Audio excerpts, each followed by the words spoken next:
हिंदवी स्वराज्याचे सरसंस्थापक छत्रपती शिवाजी महाराज यांना मानाचा मुजरा करतो। क्रांतीचे महासूर्य भारतरत्न डॉक्टर बाबासाहेब आंबेडकर यांना मानवंदना अर्पित करतो। या ठिकाणी आजच्या या सभेमध्ये मंचावर उपस्थित देशाचे सामाजिक न्याय मंत्री आदरणीय रामदास आठवलेजी, आमचे सहकारी विनोद तावडेजी, प्रकाश मेहताजी, विद्याताई ठाकूर, विशेषत्वाने या ठिकाणी उपस्थित असलेले खासदार मनोज तिवारीजी, त्याचप्रमाणे मुंबईचे आपले अध्यक्ष सन्मान्य आशिष शेलारजी, सन्मान्य गोपाळ शेट्टीजी, किरीट सोमय्याजी, पूनम महाजनजी, शंभूनाथ महाराज, गौतम सोनवणेजी, भाई गिरकरजी, सरदार तारासिंगजी, मनीषाताई चौधरी, मंगल प्रभात लोढ़ा, कैप्टन तमिल सेल्वन, पराग अळवणी, अमित साटम, भारती लवेकर, आर.एन. सिंह, श्री ननावरेजी, प्रसाद लाडजी, सुनील राणेजी, शहना एनसीजी, रवींद्र भुसारीजी, या ठिकाणी मंचावर उपस्थित भारतीय जनता पक्षाचे आणि आरपीआयचे आणि आपल्या महायुतीचे सर्व पदाधिकारी आणि उपस्थित सर्व भगिनी आणि बंधूंनो, मी गेले 15-20 दिवस संपूर्ण महाराष्ट्राचा दौरा करतोय। गडचिरोलीला गेलो, यवतमाळला गेलो, खानदेशामध्ये त्या ठिकाणी जळगावला गेलो, नगरला गेलो, मराठवाड्यातल्या सगळ्या जिल्ह्यांमध्ये गेलो, हिंगोलीपासनं संभाजीनगरपर्यंत प्रत्येक जिल्ह्यामध्ये गेलो, संपूर्ण कोकणामध्ये रायगड, रत्नागिरी, सिंधुदुर्गला गेलो, पश्चिम महाराष्ट्रात सातारा, सांगली, सोलापूर, कोल्हापूर गेलो, 10 महानगरपालिकांच्या क्षेत्रामध्ये गेलो। मी तुम्हाला या ठिकाणी सांगायला आलो आहे, सगळीकडे एकच आहे, कमळ कमळ कमळ। या पूर्ण उभ्या महाराष्ट्रामध्ये Bharatiya Janata party, Republican party ही जी आपली महायुती आहे, या महायुतीच्या पाठीमागे तमाम महाराष्ट्रातली जनता उभी आहे। आणि बंधू भगिनींनो, काळजी करण्याचं कारण नाही आहे।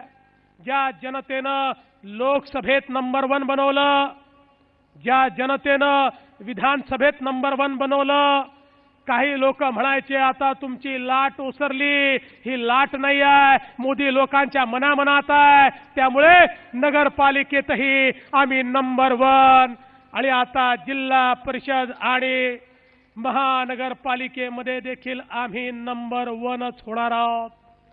ज्या प्रकारे लोक समर्थन मिळत आहे, खऱ्या अर्थानं एवढ्या मोठ्या प्रमाणात सकारात्मक अशा प्रकारचं समर्थन या संपूर्ण महाराष्ट्रामध्ये मिळत आहे। बंधू भगिनींनो, तुमचा पक्ष हाच आता नंबर 1 चा पक्ष आहे, अन्य कुठला पक्ष नंबर 1 चा होऊ शकत नाही। आज खरं म्हणजे एक सभेला मी गेलो आणि त्या ठिकाणी थोडंसं कन्फ्युजन झालं। 4 वाजताची सभा अनाउन्स केली, आम्हाला 2:30ची सांगितली, 1:45ची बातमी छापली आणि त्यातनं ती सभा मला रद्द करावी लागली। तर काही लोकांना असं मनातनं उकळ्या फुटल्या, त्यांना मी सांगतो, एखादी सभा रद्द झाली तरी समजू नका, कारण लोकांच्या मनामध्ये आम्ही आहोत आणि लोकांनी तुम्हाला रद्द करायचं ठरवलंय, त्यामुळे आम्ही सभा घेऊ किंवा नाही घेऊ, जनता आमच्या पाठीशी आहे। आज मी पिंपरी चिंचवडला गेलो होतो, भर उन्हामध्ये दुपारी उघड्यामध्ये त्या ठिकाणी 15-20 हजार लोकांनी परिवर्तनाचा नारा दिला। मी नाशिकमध्ये गेलो होतो, 25-30 हजार लोकांनी परिवर्तनाचा नारा दिला आणि मुंबईमध्ये माझ्या समोरची लाखोची जनता तोच परिवर्तनाचा नारा या ठिकाणी देते आहे।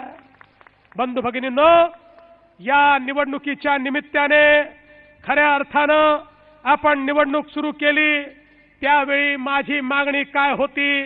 माझी मागणी एवढीच होती की या मुंबईच्या महानगरपालिकेमध्ये पारदर्शिता आली पाहिजे, मुंबईला लुटण्याचा धंदा बंद झाला पाहिजे, या मुंबईच्या लोकांच्या आशा, आकांक्षा, अपेक्षा या पूर्ण झाल्या पाहिजेत। पण दुर्दैवाने मी पारदर्शिता, ट्रान्सपरन्सी, भ्रष्टाचार मुक्ती म्हणत होतो, काही लोकांना ते मान्य नव्हतं आणि म्हणून त्यांनी आमच्याशी युती तोडली। बंधू भगिनींनो, माझं एकच स्पष्ट मत आहे, महानगरपालिकेच्या जीवावर मी माझा पक्ष चालवत नाही. महानगरपालिकेच्या जीवावर मला सामान्य जनतेचं घर, त्याचा विकासात चालवायचा आहे आणि ज्यांना महानगरपालिकेच्या जीवावर आपला पक्ष चालवायचा आहे त्यांना पारदर्शिता मान्य नव्हती आणि म्हणून या ठिकाणी त्यांनी युती तोडली. खरं म्हणजे माझी अपेक्षा काय होती? अपेक्षा होती चला युती तुटली आहे, हरकत नाही. या ठिकाणी आपल्या सभांमध्ये तुम्ही सांगा तुम्ही काय करणार आहे, मी सांगतो मी काय करणार आहे. मी सांगेन तुमचा भ्रष्टाचार काय आहे, तुम्ही सांगा तुमची पारदर्शिता काय आहे. मी सांगेन माझं मुंबईचं विजन काय आहे, तुम्ही सांगा तुमचं मुंबईचं विजन काय आहे. पण दुर्दैवाने या संपूर्ण निवडणुकीमध्ये या ठिकाणी कुठलं विजनच मांडण्यात आलं नाही. उद्धवजी ठाकरेंचं भाषण म्हणजे खऱ्या अर्थानं या ठिकाणी कव्हर फायरिंग होतं. कव्हर फायरिंग म्हणजे काय? ज्यावेळी लोकांना कन्व्हिन्स करता येत नाही त्यावेळी कन्फ्यूज करा. पाकिस्तानचे सैनिक हे जोर जोरात फायरिंग करतात, त्याला कव्हर फायरिंग म्हणतात. कारण त्यावेळी आपल्या सैनिकांचं लक्ष विचलित करून त्यांना पाकिस्तानचे आतंकवादी आपल्या देशात घुसवायचे असतात. आपले सैनिक हुशार आहे, त्यांना समजतं हे कव्हर फायरिंग आहे, त्याला तसाच ते मुकाबला करतात आणि दुसरीकडे आतमध्ये घुसणाऱ्या आतंकवाद्यांना देखील मारतात. तशाच प्रकारची अवस्था होती. उद्धवजींना माहिती होतं या ठिकाणी जर मी विकासावर बोललो तर लोक विचारतील इतक्या वर्षात का केलं नाही. जर काय झालं ते सांगितलं तर लोक विचारतील करून दाखवलंचा बोर्ड लावला ते कुठे करून दाखवलं सांगा. त्यांना माहिती होतं पारदर्शितेवर बोललो तर प्रश्न उठेल एवढे घोटाळे का झाले आणि म्हणून खऱ्या अर्थानं ते कधी विषयावरच आले नाही. मला एकाने SMS पाठवला की उद्धवजींचं भाषण कसं आहे. तो म्हणाला की SMS वर त्यांनी मला सांगितलं, म्हणाला ब्रेकिंग न्यूज येते, आम्ही टीव्ही समोर बसतो, थोड्याच वेळात उद्धवजी ठाकरे यांची सभा आहे, ब्रेकिंग न्यूज. मग सभा सुरू. मग त्या सभेमध्ये काय होतं बंधू भगिनींनो, त्या सभेमध्ये सभेची सुरुवात होते तुळजा भवानीची रेकलं, ढाण्या वाघ, खंजीर, हिंदू, लांड्या, अखंड महाराष्ट्र, बाळासाहेबांना श्रद्धांजली, कट्टर, मावळा, कावळा, पाकळ्या, वाघ, शेपूट, शिववळा, शिवबंधन, त्यानंतर अफजल खान, दिल्लीश्वर, तलवार, फौज, मनगटातील ताकद, स्वाभिमान, निधडी छाती, अंगार, शिवराय, मावळे, स्फुल्लिंग, ढेकूण, हिरा, हिंगण्या, मर्द, ज्वालामुखी, वाघझेप, स्वाभिमानाचा चुडा, छाताडे, मशाल, गंगटोक, वाढभरारी, वाघनखे, वज्रमूठ, बलिदान, आहुती, बाप, वीर, फरशा, करून दाखवलं, मुंबई तोडण्याचा डाव, सभा संपली, जय महाराष्ट्र, शिवसैनिक घरी चाललेत. अरे विकासाचं काय? म्हणजे विकास करतील ना फडणवीस आणि मोदी, त्याची आम्ही कशाला चिंता करायची. बंधू भगिनींनो, अशा प्रकारची जर तुम्ही या ठिकाणी काय अपेक्षा होती? अपेक्षा एवढीच होती माननीय उद्धवजी किमान आता तरी सांगतील की ठीक आहे चुकलं, इतक्या वर्षात झालं नाही, पण आता आम्ही हे करून दाखवू. पण हे काही झालं नाही. खऱ्या अर्थानं मी रोज एक एक प्रश्न विचारत होतो. माझा प्रश्न काय होता?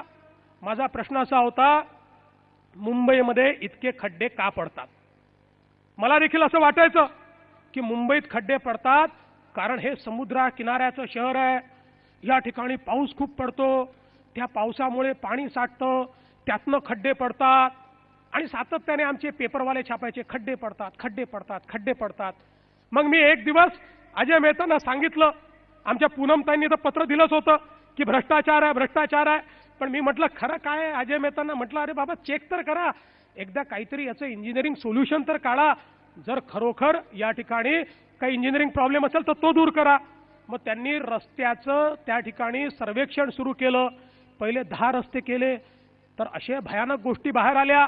मग 200 रस्ते केले. एकाच वर्षीचे 2445 कोटी रुपयाचे रस्ते. हे रस्ते कोणाच्या घरचे नव्हते, हे पैसे कोणाच्या घरचे नव्हते, आम मुंबईकराकडनं आलेले पैसे होते. आणि त्या ठिकाणी त्या रस्त्याच्या संदर्भात सर्वेक्षण केल्यानंतर लक्षात आलं रस्ते वर चमचमीत आहे, पण त्याच्या खाली एक ड्रेनेज लेवल तयार करावी लागते, एक क्रस्ट लेवल तयार करावी लागते, ज्याच्यामुळे पाण्यापासून रस्त्याचं सर्वेक्षण होतं. ही क्रस्ट लेवल खाऊन टाकलेली आहे, ती गायब आहे, ती त्या ठिकाणी नाहीच आहे. ते सगळेच्या सगळे पैसे कुठे गेले हे मला सांगा. एवढाच प्रश्न मी विचारला, याच्यापेक्षा वेगळा प्रश्न मी विचारला नाही. बंधू भगिनींनो, सोपं काम आहे. जर क्वालिटीचं काम केलं, क्रस्ट लेवल तयार केली, पायवा चांगला ठेवला, तर त्या ठिकाणी बुरुज देखील चांगला उभा राहील, त्या ठिकाणी शिखर देखील चांगलं उभं राहील. पण पायवाच जर खाऊन टाकला तर काय अवस्था होईल हे या ठिकाणी सांगण्याची आवश्यकता नाही आहे. आणि म्हणून मी एवढाच प्रश्न विचारला, मुंबईचे रस्ते खराब काय? आणि मी सांगितलं हे खराब आहे कारण या रस्त्यांच्या कामामध्ये भ्रष्टाचार झालाय. अरे मुंबईमध्ये नाले सफाई किती मी यांच्या कार्यकाळात काढलं, 7 ते 8 हजार कोटी रुपयाची नाले सफाई झाली आहे. 7 ते 8 हजार कोटीची. अरे 7 ते 8 हजार कोटी रुपयाची नाले सफाई झाली असती तर मुंबईमध्ये एक नवीन सह्याद्री तयार झाला असता आणि तो सह्याद्री नाल्यातल्या गाळाचा तयार झाला असता. पण गाळच नव्हता, तो काढलाच नव्हता. नाले सफाईचं सत्य बाहेर आलं आणि त्याच्यामध्ये लक्षात आलं नाले सफाईचा गाळ कशाने नेला? तो स्कूटरनी नेला, तो मोटरसायकलनी नेला, तो ऑटो रिक्षानी नेला, तो जीपनी नेला, तो आरमडानी नेला, तो झेननी नेला. काय भयानक काम आहे. या ठिकाणी नाही जनाची तर मनाची तरी ठेवली पाहिजे, तेवढी नव्हती आणि हा सगळा पैसा या ठिकाणी वाहून गेला. नाले सफाईचा पैसा कोणाचा होता? माझा सवाल एवढाच मी विचारत होतो, नाले सफाईचा पैसा कोणाचा होता? पण त्याचं देखील उत्तर या ठिकाणी मला मिळालं नाही. आमच्या आशिष शेलारांनी ऑक्ट्रॉयचा घोटाळा काढला. ऑक्ट्रॉयचा घोटाळा काढल्याबरोबर आपल्याला कल्पना आहे की त्या ठिकाणी मोठ्या प्रमाणात 700-800 कोटी रुपयांनी आवक वाढली. हे 700-800 कोटी रुपये कोणाच्या खिशात चालले होते एवढाच सवाल मी विचारला, पण त्याचं देखील उत्तर या ठिकाणी नाही. आमच्या किरीट सोमय्यांनी कचऱ्याचा घोटाळा काढला. तसे रोजच हे घोटाळे काढतात. यांचे सगळे घोटाळे सांगितले तर 1 तास लागेल, तेवढा वेळ आपल्याजवळ नाही आहे. पण कचऱ्याचा घोटाळा किरीट सोमय्यांनी काढला.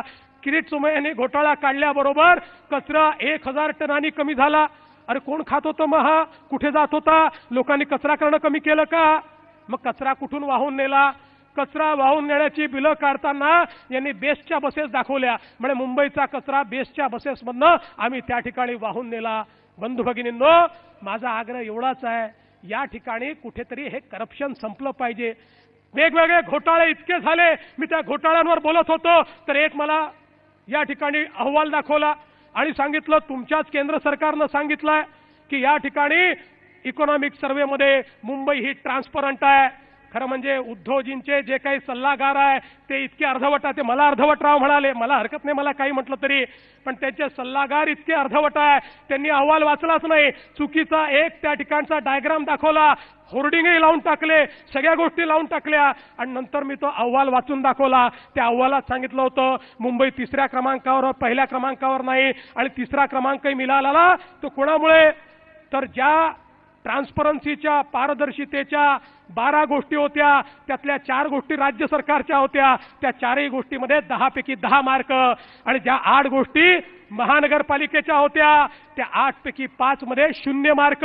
म्हणजे खरी पारदर्शिता जिथे असायला पाहिजे, एस्टिमेट तयार झाले का, ते लोकांना माहिती आहेत का, खर्च कसा झाला माहिती आहे का, याच्यामध्ये 0 मार्क.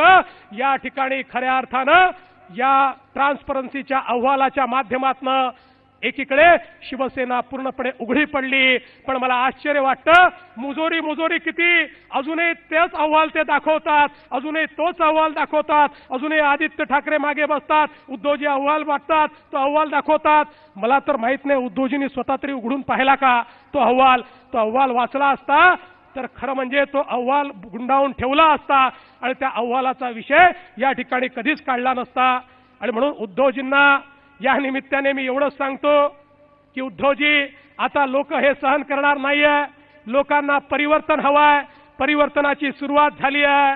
उद्धवजी, कितना भी समेट लो हाथों से फिसलता जरूर है, कितना भी समेट लो हाथों से फिसलता जरूर है, ये वक्त है साहिब, ये बदलता जरूर है. आता वेळ बदलायला लागली आहे बंधू भगिनींनो, आता वेळ बदलते आहे. या मुंबईच्या महानगरपालिकेमध्ये आता लोकांना परिवर्तन हवं आहे आणि आम्ही विकासावर मत मागतोय। या मुंबईचा चेहरा बदलायचा आहे। अरे 35,000 कोटी रुपयाचा तुमचा अर्थसंकल्प, 50,000 कोटी रुपयाचं फिक्स डिपॉझिट, खरं म्हणजे एकीकडे फिक्स डिपॉझिट करता आणि दुसरीकडे कर्ज काढता, मला हे देखील समजत नाही।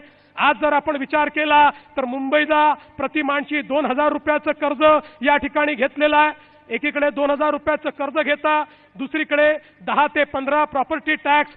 आता सांगितलं प्रॉपर्टी टॅक्स माफ करू, तो प्रॉपर्टी टॅक्स माफ करणं तर सोडाच, पण मुंबईच्या लोकांकडनं 1200 कोटी रुपये जास्तीचे प्रॉपर्टी टॅक्सच्या नावानं या ठिकाणी घेतले आहेत। मग 50,000 कोटी रुपये हे त्या ठिकाणी तुम्ही आपल्या फिक्स डिपॉझिटमध्ये ठेवता आणि मुंबईच्या लोकांकडनं, सामान्य माणसाकडनं 1200 कोटी रुपये जास्तीचे वसूल करता। ते पैसे कधी परत करणार आहे हे आधी सांगा। ते पैसे तुम्ही परत केले तर तुमच्या आश्वासनावर विश्वास होईल, नाहीतर लोकांकडनं पैसे जास्ती घ्यायचे आणि निवडणुका आल्या की सांगायचं आम्ही टॅक्स माफ करणार।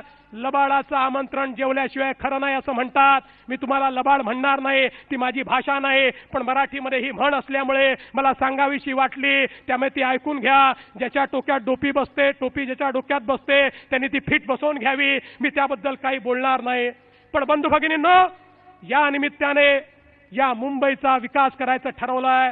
अरे तुमच्याकडे 37,000 कोटीचं बजेट आहे, माझ्याकडे MMRDA मध्ये 4,000 कोटी रुपयाचं बजेट आहे। या 4,000 कोटी रुपयामध्ये या मुंबई आणि MMRच्या रिजनमध्ये 76,76,000 कोटी रुपयाची कामं ही मी सुरू केली आणि अजून 50,000 कोटीची कामं ही या ठिकाणी रेल्वे सोबत मी सुरू करतोय, कारण आम्हाला जनतेचा विकास हवा आहे। मला कधी कधी आश्चर्य वाटतं, या मुंबईतला जो सामान्य माणूस आहे, जो झोपडपट्टीमध्ये राहणार आहे, ज्याच्यापर्यंत विकास पोचला पाहिजे, एकीकडे इतकी श्रीमंत महानगरपालिका असताना बंधू भगिनींनो, या झोपडपट्ट्यांमध्ये पिण्याचं पाणी जात नाही। या झोपडपट्ट्यांमध्ये आज त्या ठिकाणी आरोग्याची सोय होत नाही। पण या ठिकाणी भारतीय जनता पक्षानं ठरवलंय आता प्रत्येक झोपडपट्टीवासियाला घर द्यायचं आहे। SRAच्या योजनेला आम्ही चालना दिली आहे। SRA मध्ये जे बदमाशी करत होते त्यांच्यावर कारवाई सुरू केली आहे आणि मी तुम्हाला शब्द देतो, झोपडपट्टीतल्या लोकांना बाहेर काढून जो SRAचे ट्रेडिंग करतो अशा लोकांकडनं ती SRA आम्ही काढून घेऊ आणि सरकारच्या माध्यमातून लोकांना त्या ठिकाणी आम्ही घरं देऊ। आणि ही घरं देत असताना आता एक नवीन गोष्ट आम्ही ठरवली आहे। आतापर्यंत SRAच्या माध्यमातून 269 फूट घर तुम्हाला मिळायचं, आता या ठिकाणी तुमचा आशीर्वाद मिळालाय आणि आम्ही ठरवलंय यापुढे आता तुम्हाला 305 स्क्वेअर फूट घर हे SRAच्या माध्यमातून या ठिकाणी देणार आहोत। अरे एवढं तोकडं छोटंसं घर हे गरीबाला द्यायचं आणि बाकी सगळ्या गोष्टी या श्रीमंतांना द्यायच्या, हे आता चालणार नाही। SRAची योजना ही बिल्डरांकरता नाही हो, आम्ही FSI द्यायला तयार आहोत, पण तो FSI देऊ तो गरीबाकरता देऊ, तो झोपडपट्टीवासियांकरता देऊ। झोपडपट्टीवासियांना या ठिकाणी 305 चौरस फुटाचं घर SRAच्या माध्यमातून हे आम्ही दिल्याशिवाय राहणार नाही। बंधू भगिनींनो, एकीकडे घर द्यायचंय, पिण्याचं पाणी द्यायचंय। आज अनेक झोपडपट्ट्या या आपल्याला एअरपोर्टच्या लँडवर बसल्या आहेत, काही त्या ठिकाणी तथाकथित वनजमिनीवर बसल्या आहेत। आम्ही केंद्र सरकारकडे गेलो, त्यांच्याकडनं मान्यता आणली, त्यांनी मान्यता दिली। एअरपोर्ट अथॉरिटीच्या लँडवरच्या ज्या झोपडपट्ट्या आहेत त्यांचं तिथेच रिडेव्हलपमेंट आम्ही करणार आहोत, त्यांना कुठेच नेणार नाही आहोत। त्याच ठिकाणी 50,000 घरं बांधण्याचा प्रस्ताव आमचा केंद्र सरकारनं मंजूर केलाय आणि त्यासोबत आता वनजमिनीवर मोठ्या प्रमाणात जे बसले आहेत, वनाची आपल्याला आवश्यकता आहे, पण काही जमिनीवर चुकीच्या नोंदी आल्या आहेत, त्या नोंदी ठीक करण्याकरता आम्ही केंद्र सरकारकडे जाऊ आणि त्या माध्यमातून तिथल्याही लोकांना न्याय देण्याचा प्रयत्न हा राज्य सरकारच्या वतीनं केला जाईल। या मुंबईला एक इंटिग्रेटेड ट्रान्सपोर्टेशनची सिस्टीम आम्ही देणार आहोत, ज्या सिस्टीमच्या माध्यमातून या मुंबईमध्ये राहणारा प्रत्येक माणूस हा आपल्या जीवनातले बहुमोल असा वेळ हा पूर्णपणे त्या ठिकाणी प्रवासामध्ये घालवतो। त्याला प्रवासामध्ये जीवन घालवावं लागतं। मुंबईमध्ये आपल्या घरच्यांची भेट देखील होत नाही अशी अवस्था त्याची असते। आणि म्हणून या मुंबईमध्ये इंटिग्रेटेड ट्रान्सपोर्टेशन सिस्टीम आम्ही सुरू केली आणि त्यात निर्णय केला की मुंबईमध्ये मेट्रोचं जाळं आम्ही तयार करू। गेल्या सरकारनं 15 वर्षामध्ये 10 किलोमीटर मेट्रो केली, पण तुम्ही निवडून दिलेल्या या सरकारनं 2 वर्षामध्ये 170 किलोमीटर मेट्रोला मान्यता दिली। 120 किलोमीटरचं काम सुरू केलं। 200 किलोमीटर मेट्रो आम्ही तयार करणार आहोत। या मुंबईच्या रेल्वेमध्ये 70 लाख प्रवासी प्रवास करतात। आता आम्ही ठरवलंय जे मेट्रोचं जाळं आम्ही तयार करतोय त्यात 70 लाख प्रवासी अजून प्रवास करतील। आणि हे जी रेल्वे आहे या रेल्वेच्या वर एक अजून रेल्वे आम्ही तयार करू, छत्रपती शिवाजी महाराज टर्मिनस पाटणं तर त्या ठिकाणी पनवेल पर्यंत आणि चर्चगेट पासनं विरार पर्यंत रेल्वेवर रेल्वे जाईल। 35 लाख प्रवासी त्याच्यात प्रवास करतील। म्हणजे आज तुम्ही जे धक्के खाता ते धक्के खाण्याची तुमच्यावर वेळ येणार नाही। आणि ही बोलाची कढी नाही, बोलाचा भात नाही, या प्रत्येक गोष्टीला मान्यता दिलेली आहे, त्याची कामं सुरू केलेली आहे। आणि बंधू भगिनींनो, हे सगळं करत असताना खऱ्या अर्थानं मुंबईच्या माणसाला एंड टू एंड सोल्युशन दिलं पाहिजे। जो व्यक्ती सायनला त्याला सायनपासनं कुलाब्याला जायचं असेल, मुलुंडला जायचं असेल, कुर्ल्याला जायचं असेल तर त्याला एंड टू एंड सोल्युशन मिळालं पाहिजे। आता आम्ही काय करतोय, सगळ्या ट्रान्सपोर्टेशन सिस्टीमचं इंटिग्रेशन करतोय आणि याला सिंगल तिकिटावर आणतोय। म्हणजे एकच तिकीट तुम्ही काढलं की ते तिकीट ट्रेनमध्ये चालेल, तेच मेट्रोमध्ये चालेल, तेच बसमध्ये चालेल, तेच आपल्या रेल्वेमध्ये चालेल, तेच या ठिकाणी आपल्या मोनोरेलमध्ये चालेल। आणि आपल्याला अशी सोय देतोय, या वायफाय मुंबईमध्ये आपल्या मोबाईलवर आपण टाकलं, कुर्ल्यापासनं घाटकोपरला जायचंय, मुलुंडपासनं अजून सायनला जायचंय तर तुम्हाला थेट त्याच्यावरच लिहून येईल तुमच्यापासनं 200 मीटरवर जा, तिथे रेल्वेचं स्टेशन आहे, रेल्वेत बसा, तिथनं मेट्रोपर्यंत पोहोचाल, मेट्रोत बसा, मेट्रोमधनं बस मिळेल, तुमच्या घरी तुम्ही पोहोचाल। हे सगळं तुम्हाला तुमच्या याच्यावर लिहून मिळेल आणि एकाच तिकिटावर प्रवास, दिवसभर प्रवास केला तरी कुठलीही काळजी नाही। अशा प्रकारचं इंटिग्रेशन या ठिकाणी आपण करतोय। एकीकडे इंटिग्रेटेड ट्रान्सपोर्टेशनची सिस्टीम करतोय, दुसरीकडे या मुंबईमध्ये आजही मुंबईचं सांडपाणी, घाणपाणी हे सगळं समुद्रामध्ये चाललंय। हे पाणी आजही मुंबईला खराब करताय। बंधू भगिनींनो, खरं म्हणजे आमचा समुद्र, आमच्या कोळी बांधवांना त्या ठिकाणी मोठ्या प्रमाणात मासेमारी करायची आहे, पण या घाण पाण्यामुळे आमच्या मरीन लाईफवर त्या ठिकाणी मोठा परिणाम होतोय। एकीकडे हे सांडपाणी बंद झालं पाहिजे, याकरता मुंबईमध्ये एसटीपीचं जाळं तयार करू आणि 3 ते 4 वर्षात अशी परिस्थिती आणू, एक थेंबही घाणेरडं पाणी हे समुद्रामध्ये जाणार नाही, ते मिठी नदीमध्ये जाणार नाही। आमचा समुद्र निर्मल असेल, आमचा किनारा निर्मल असेल, आमचा समुद्र स्वच्छ असेल।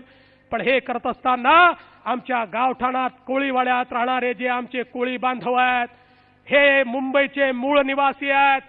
आमच्या या कोळी बांधवांना त्यांच्या कोळीवाड्याचं रिडेव्हलपमेंट करता येत नाही, त्याच्यावर अनेक प्रकारची बंधनं आहेत। आम्ही ठरवलंय या कोळीवाड्याच्या संदर्भात आम्ही वेगळा DCR तयार करू आणि त्या माध्यमातून त्यांना सवलती देऊन या कोळीवाड्याचा पुनर्विकास करण्याकरता त्यांना या ठिकाणी मदत करू।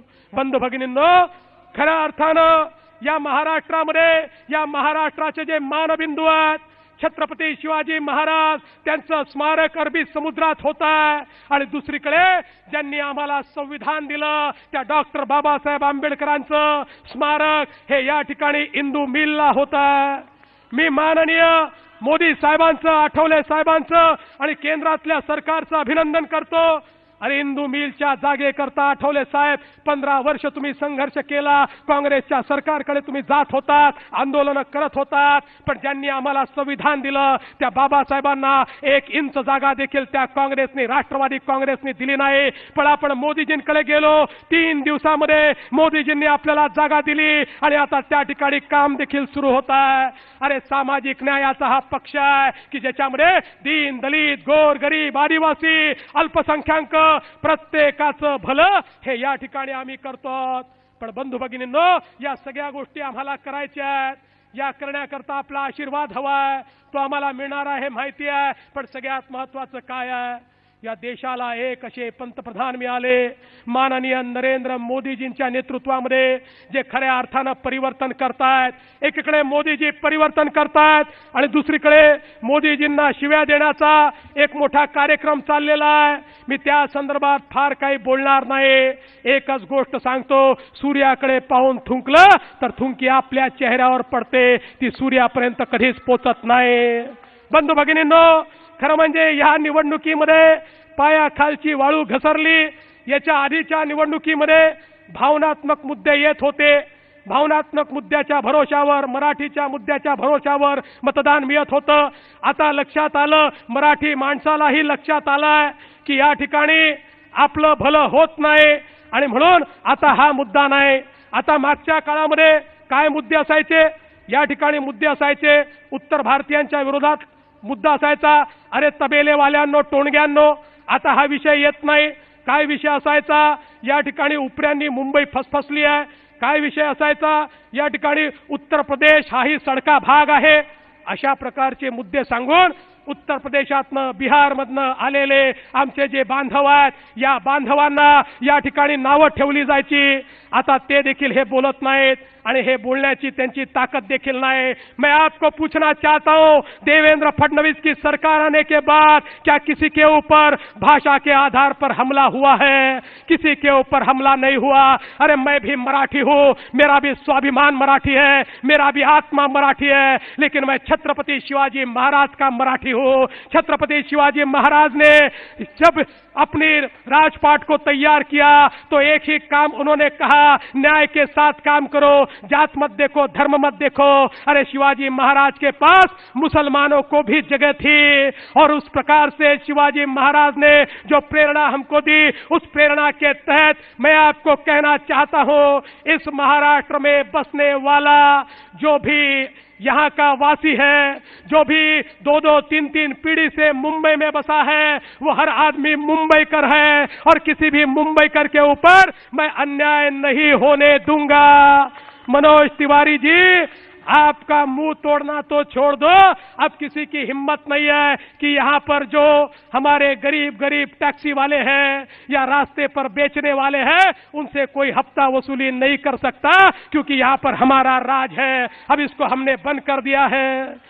यहाँ पर आपण जर बघितलं तर खऱ्या अर्थानं गुजराती समाजाबद्दल काय अग्रलेख आहे, खरं म्हणजे तो मी वाचून दाखवत नाही। या ठिकाणी जो गुजराती समाजाबद्दल हा अग्रलेख या ठिकाणी जो लिहिलेला आहे, मला कधी कधी लाज वाटते की या महाराष्ट्रामध्ये छत्रपती शिवाजींचं नाव घेत असताना अशा प्रकारे एखाद्या कम्युनिटीला कशा प्रकारे आपण त्या ठिकाणी टार्गेट करू शकतो।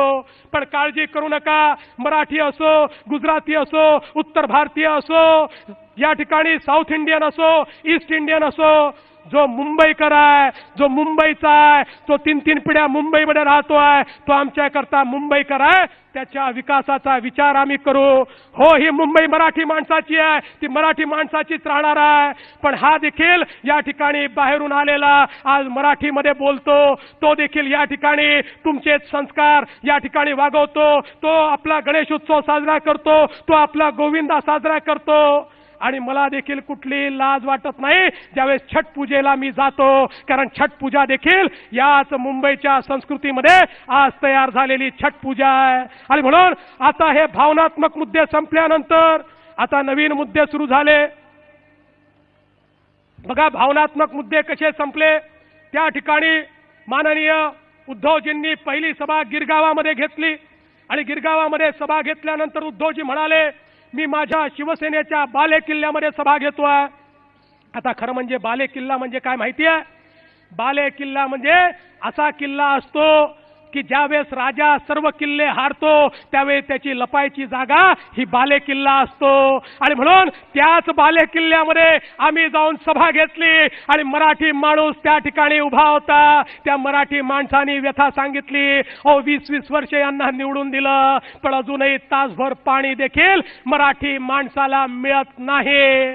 केवळ मतांकरता मराठी माणसाचा वापर हा या ठिकाणी सहन केला जाणार नाही। आणि म्हणून मुंबईला न्याय द्यायचा, पण तो देण्याचं यांच्या मनामध्ये नाही आहे, त्याच्याबद्दल बोलू शकत नाही आहेत। म्हणून कशाबद्दल बोलतात? नोटाबंदीवर बोलतात, मोदीजींवर बोलतात, सर्जिकल स्ट्राईकवर बोलतात. बंधू भगिनींनो, या ठिकाणी त्या गोष्टी सांगतात, आम्हाला सांगतात तुम्ही वाघ पाहिला नाही, तुम्ही वाघाचा पंजा पाहिला नाही. अरे तुमचा पंजा काय असतो हे मी कल्याण डोंबिवलीतच सांगितलं होतं. हे खरं, मी वाघ नाही आहे बंधू भगिनींनो, मी वाघ नाही आहे. मी सामान्य माणूस आहे. पण सामान्य माणसाच्या पाठीमागे ज्यावेळेस जनता उभी राहते त्यावेळेस तो 100 सिंहाचं बळ घेऊन पुढे जातो. तुमच्या गुहेमध्ये घुसून देखील वाघाचे दात मोजू शकतो. आणि लक्षात ठेवा, माझं देखील कुलदैवत हे इंदापूरचं नीरा नरसिंगपूरचा नरसिंह आहे. मी या ठिकाणी खऱ्या अर्थानं भ्रष्टाचाराचा कोथळा काढल्याशिवाय थांबणार नाही. आणि म्हणून मला वाघाचा पंजा दाखवू नका. वाघाचा पंजा दाखवून तुम्ही मला घाबरवू शकत नाही. अरे वाघ तर नरेंद्र मोदी आहे, वाघ तर नरेंद्र मोदी है, जिस नरेंद्र मोदी ने इस देश की आन बान और शान को फिर एक बार पूरी दुनिया में प्रस्तापित कर दिया. अरे क्या हालत थी इस देश की, इस देश के अंदर जब पाकिस्तान के सैनिक घुसते थे, हमारे सैनिकों को मारते थे, हमारे प्रधानमंत्री कहते थे हम इनकी भर्त्सना करते हैं, हम इनका निषेध करते हैं. वो वापिस आते थे, वापिस हमारे सैनिकों को मारते थे. फिर हमारे प्रधानमंत्री कहते थे हम इनकी कड़ी भर्त्सना करते हैं, कड़ी निंदा करते हैं. फिर वो अंदर आ जाते थे, फिर मारते थे. फिर हमारे प्रधानमंत्री कहते थे अब और ज्यादा कड़ी निंदा करते हैं. चौथी बार आते थे और हमारे सैनिकों को मारते थे तो हमारे प्रधानमंत्री कहते थे खबरदार अब की बार आए तो यूनाइटेड नेशन में जाकर तुम्हारी शिकायत कर दूंगा. दोस्तों, 125 करोड़ का भारत, और इस भारत के सिपाहियों में वो दम है कि दुनिया की कोई भी फौज हमारे फौजियों का मुकाबला नहीं कर सकती. लेकिन हमारे फौजियों को अपने भाइयों को मरते हुए देखना पड़ता था, क्योंकि देश के नेतृत्व में वो ताकत नहीं थी जो कह दे कि जाओ और बदला लेकर आ जाओ. लेकिन नरेंद्र मोदी एक ऐसा शेर निकला जिसने कह दिया कि अगर मेरे यहां घुसकर मेरे सैनिकों को मारोगे तो तुम्हारे घर में घुसकर मैं तुम्हारे सैनिकों को मारूंगा. और सर्जिकल स्ट्राइक करके यहां उन्होंने दिखा दिया शेर कौन है.